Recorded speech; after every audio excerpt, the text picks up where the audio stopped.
안녕하세요. 저는 30대 중반 남자입니다. 작년 이맘때쯤에 제게 정말 드라마보다 더 드라마 같고 기가 막힌 일이 일어났었어요. 그동안 많이 힘들었지만 이젠 저도 조금 털어내고 싶어 이렇게 사연을 보내게 되었습니다. 저는 첫사랑인 제 아내와 결혼을 했습니다. 아내와 저는 유치원에 다녔던 시절부터 한 동네에서 자랐어요. 아주 어렸을 때부터 가깝게 지냈던 사이여서 그런지 부모님들끼리도 굉장히 친하셨어요. 저와 아내 둘 다 집안에서 장남과 장녀였고 부모님들끼리의 연배도 비슷해서 가족 동반 여행도 종종 가곤 했죠. 아내는 언제 어디서나 늘 제 옆에 있어 주었어요. 저희는 정말 세상에서 둘도 없고 친한 친구였죠. 게다가 아내는 저희가 살던 동네에서 알아줄 정도로 미모가 빼어난 편이었습니다. 그러니 저는 제 아내에게 사랑에 빠지기까지는 그리 오래 걸리지 않았었죠. 사실 언제부터 아내를 좋아했냐는 질문을 들으면 쉽사리 답을 할 수가 없어요. 언제인지 몰랐던 순간부터 아내와 함께 했었으니까요. 학창 시절을 다니던 내내 저는 항상 주위에서 부러움을 사곤 했습니다. 아내는 학창 시절에도 정말 예쁜 걸로 엄청 유명해서 옆 동네 애들도 아내 얼굴 한번 보겠다고 종례 시간을 도망쳐서 아내와 제가 다니는 학교 정문 앞에서 기다리는 일도 꽤 자주 있었거든요. 아내는 긴 생머리에 하얀 피부를 가졌는데 꼭 연예인 김희선을 닮았어요.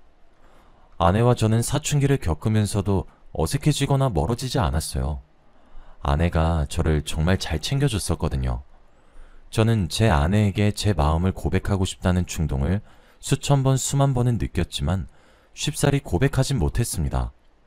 제가 제 마음을 고백해버리게 되면 저와 아내가 긴 시간 이어온 친구로서의 인연들이 단번에 끊길 것 같다는 생각이 들었고, 친구로도 아내의 곁에 머물 수 없으면 정말 세상이 무너지는 기분이겠다 싶었거든요. 그래서 남몰래 혼자서만 아내를 짝사랑해왔습니다. 꽤나 오랜 세월을 말이에요. 아내는 고등학교에 진학을 하게 되면서 미모에 물이 올랐습니다. 그리고 제 마음도 점점 커져갔죠. 그렇다 보니 아무래도 아내가 한미모하다 보니까 동네에서 조금 논다 하는 형님들에게 정말 많은 대시를 받았습니다. 그리고 그런 형님들이 아내 입장에서도 그렇게 싫은 편은 아니었던 것인지 고백을 받으면 만나기도 했었죠. 한 번은 그런 일이 있었습니다. 아내가 사귀던 형님께서는 제가 눈엣가시 같은 존재였나 보더라고요. 하루는 같은 반 친구가 마치고 뒤뜰로 나와달라고 적힌 쪽지를 방금 누군가가 제게 전해달라고 부탁을 했다며 보여주었습니다. 저는 호기심에 뒤뜰로 나갔고 그날 정말 말 그대로 얻어 터졌어요. 그 형님께서는 제게 아내에게 수작 부리지 말고 떨어지라면서 정말 입에 담기 힘든 욕을 하기 시작했고 저를 무차별적으로 폭행했죠. 바로 그때 익숙한 음성의 비명소리가 들리더니 누군가 제게 달려왔어요. 그 사람은 아내였습니다. 아내는 당시 남자친구였던 그 형님에게 바락바락 소리를 지르며 저는 자신에게 형제이고 가족이나 다름없는데 이게 무슨 짓이냐며 화를 불같이 냈어요. 그 형님께서는 아내 몰래 벌인 일이었던 모양인지 무척이나 당황하는 듯 했고 아내는 그런 형님에게 당장 사과하라며 길길이 날뛰었죠. 아내가 생각보다 화끈하고 불같은 성질이 있거든요. 그래서 제가 더욱 반했던 거지만 말이에요. 그 형님은 우물쭈물하더니 제게 사과를 하고 아내에게 용서해달라고 빌었어요. 하지만 아내는 이제 우리 사이는 끝이라며 이렇게 경우 없고 폭력적인 사람하고는 더 이상 말도 섞기 싫다고 얘기하며 저를 부축해서 그 자리를 빠져나왔습니다. 공원 벤치에 앉아 자신 때문에 제가 다쳤다며 엉엉 울면서 눈물을 뚝뚝 흘리는 아내의 얼굴을 보는데 그 모습이 제게 얼마나 사랑스러웠는지 몰라요. 그때 알았어요. 저는 아내에게 평생 잡혀 살겠구나 하는 걸 말이에요. 그렇게 시간이 흘렀습니다. 저와 아내는 평소처럼 친구 관계를 항상 유지했고 저도 제 마음을 최대한 꾹꾹 눌러 보이지 않게 하려고 노력했죠. 아내에게 한 가지의 단점이 있었는데 아름답고 완벽한 얼굴과 몸매를 받은 대신에 공부는 조금 못했어요.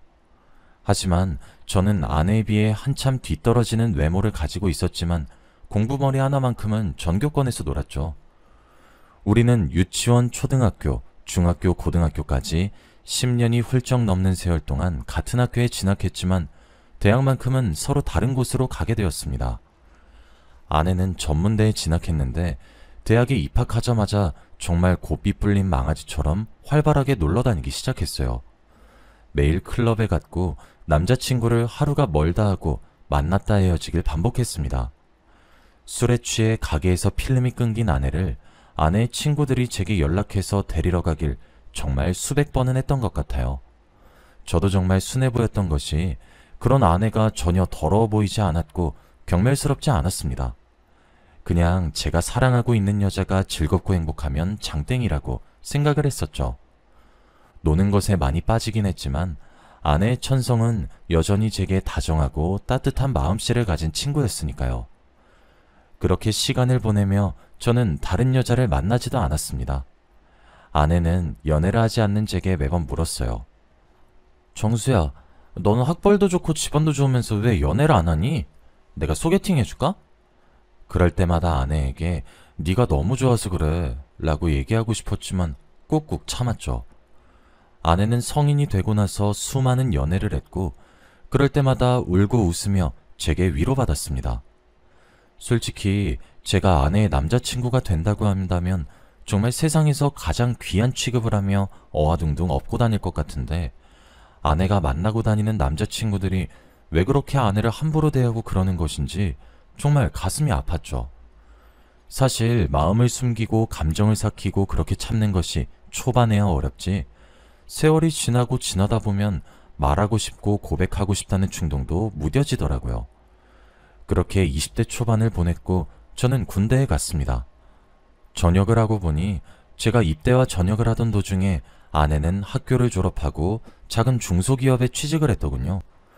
군대에서도 아내가 보내준 택배와 편지들이 많이 힘이 되었었죠. 저는 전역 후 복학을 했고 학교 생활에 충실히 임했습니다. 취업을 준비할 때 아내가 정말 많이 힘이 되어 주었죠. 의기소침해지고 자신감이 없는 제게 할 수 있다고 용기를 북돋아 준 것이 아내였거든요. 저는 친구였던 아내의 내조 아닌 내조로 좋은 곳에 입사할 수 있었습니다. 제가 입사하고 가장 먼저 한 일은 운동을 하는 거였어요. 평생 동안 제 감정을 숨기고 싶지 않았고 언젠간 제 마음을 솔직하게 전하고 싶었거든요. 그런데 외모야 이미 물려받은 걸 어쩔 수 없잖아요. 곰곰이 생각해보니 몸 말고는 제가 바꿀 수 있는 게 없더라고요. 다행히도 제가 180cm가 넘는 장신이었고 피나는 노력 끝에 보기 좋은 근육질 몸매를 가질 수 있었어요. 직업도 좋았고 몸도 좋아지자 자신감이 샘솟기 시작했어요. 그렇게 아내에게 제 마음을 고백했습니다. 하지만 아내는 그런 제 마음을 거절하더군요. 가족과도 같은 제가 자신에게 이러지 말아주길 바란다고 하면서 말이에요. 아내는 저를 거절하고 난 뒤에도 저를 끊어내지 않고 여전히 만나주었는데 제가 어떻게 마음을 접겠어요. 처음엔 세상을 잃은 것 같았는데 이미 제 마음은 깊어질 대로 깊어졌던 상황이라 아내의 거절에도 쉽사리 포기가 되지 않았어요. 그렇게 두 번째, 세 번째, 네 번째에 고백을 하게 되었죠. 1년에 한 번씩 고백했다고 보면 될 거예요. 어느덧 네 번째 고백을 했을 때 저와 아내의 나이가 딱 30이 되던 해였습니다. 그리고 아내는 제 고백을 받아들여 주었죠. 저희는 연애와 동시에 결혼까지 생각하기 시작했습니다. 제게 아내를 제외한 어떤 다른 여자도 없을 것이 분명하니까요.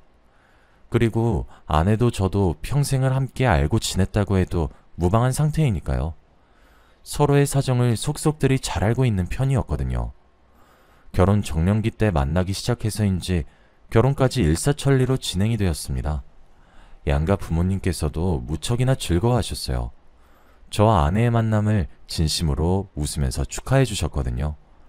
언젠가 이렇게 될 줄 알았다 하시면서 말이에요.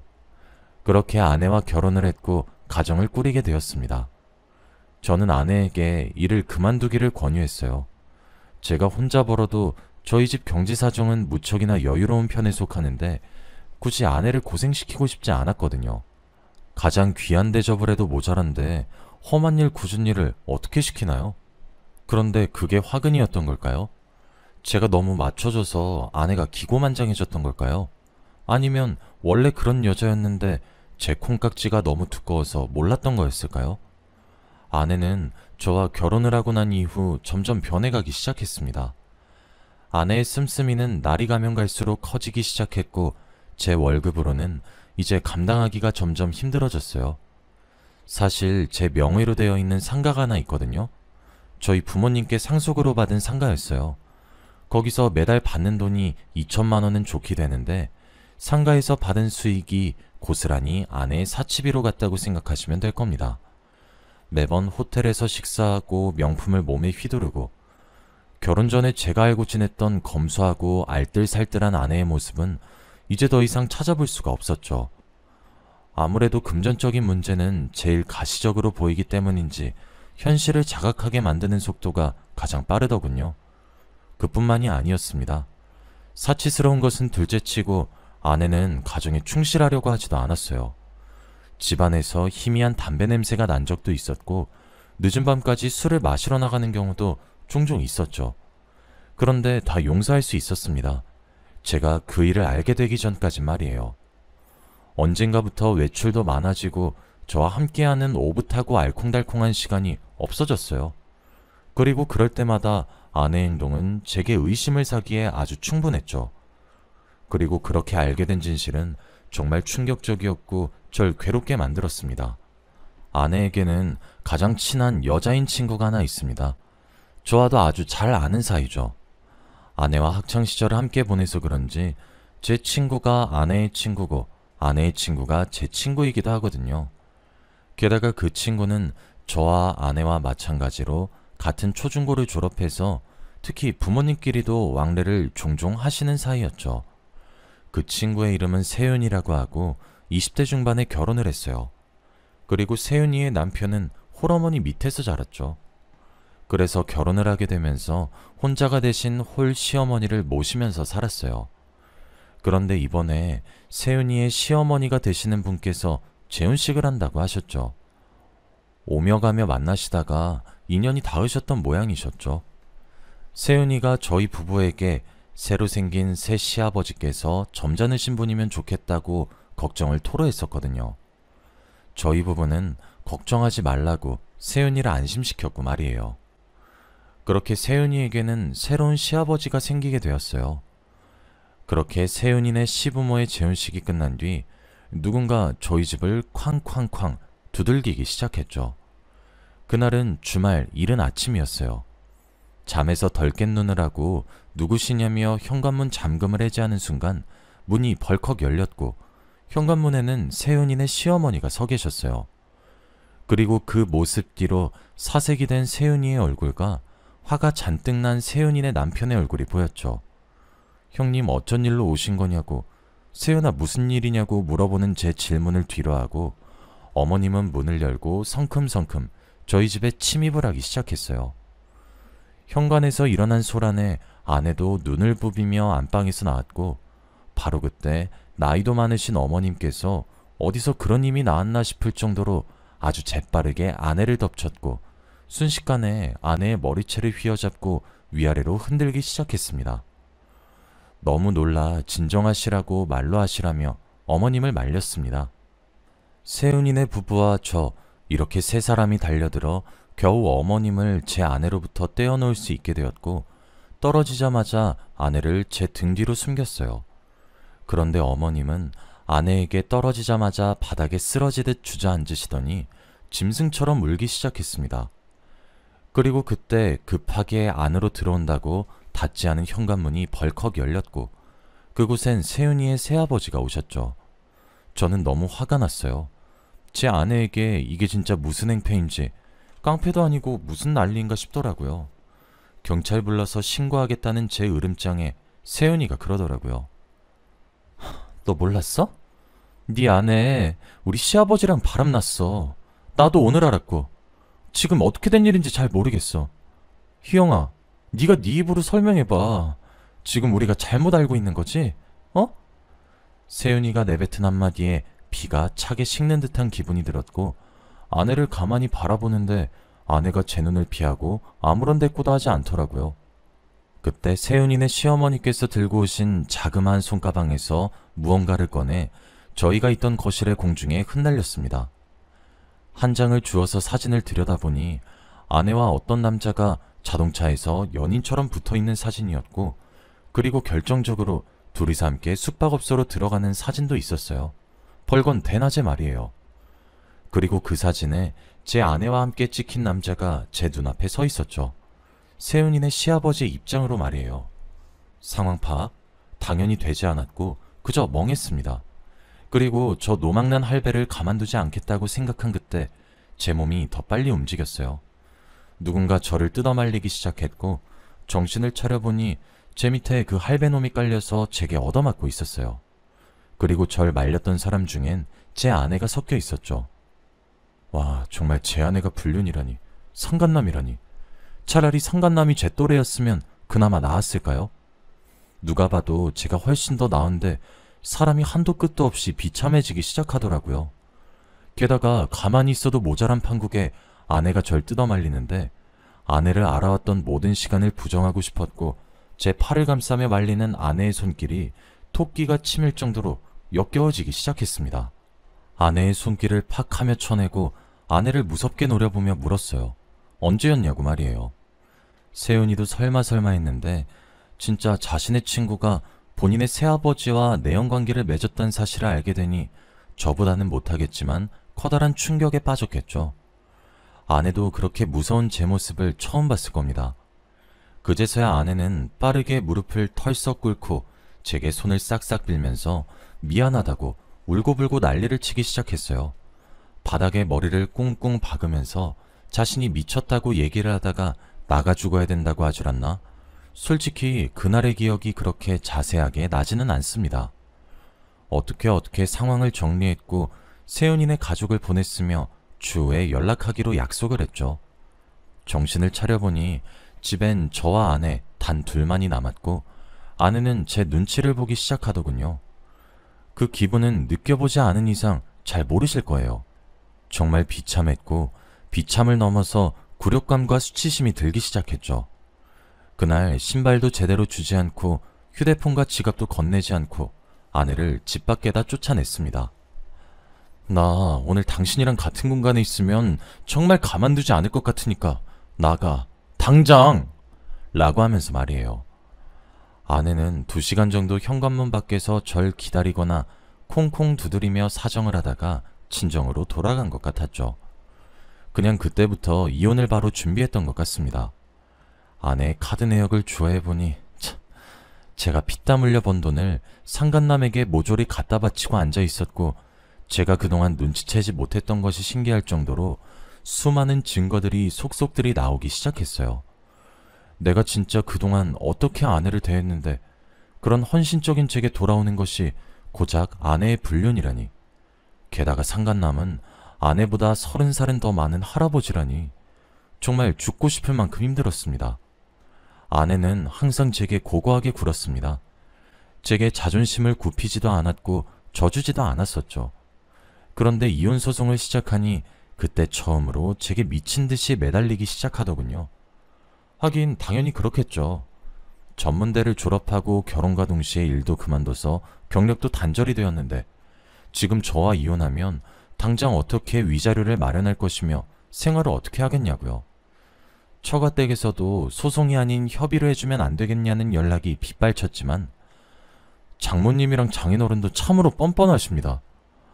아내가 아닌 제가 불륜을 저질렀으면 협의혼 하셨을 것 같으세요? 지금 제게 이러지 마시고 자식 교육 똑바로 시키지 못한 본인들을 탓하시고 아내를 잡으세요. 라고 일갈했죠. 그렇게 저와 아내는 헤어지게 되었습니다. 왁대한 위자료를 제게 물어내야 했죠. 저는 그 일을 겪은 이후로 더 이상은 사람을 잘 믿지 못하게 되었고 여전히 악몽 속에서 살고 있어요. 저와 이혼을 하고 곳에 세윤이가 동창들 사이에 이야기를 퍼다 날랐던 모양인지 아내는 저희 동창들 사이에서 매장이 되었고 저는 불쌍한 놈이 되어 있었죠. 쪽팔려서 모임들도 모두 안 나가고 있습니다. 정말 짧은 시간에 드라마보다 더 드라마 같은 일이 제게 벌어져서 너무 힘들었네요.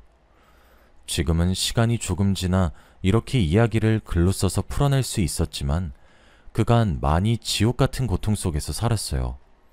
여기까지가 제 이야기입니다. 그래도 이렇게 익명으로나마 제 사연을 털어놓으니 후련한 것 같아요. 여러분들도 항상 조심하셨으면 좋겠습니다. 열 길 물속은 알아도 한 길 사람 속은 모른다더니 제 아내가 그런 사람일 줄 전혀 상상조차 하지 못했었거든요. 그럼 제 이야기를 마치겠습니다. 감사합니다.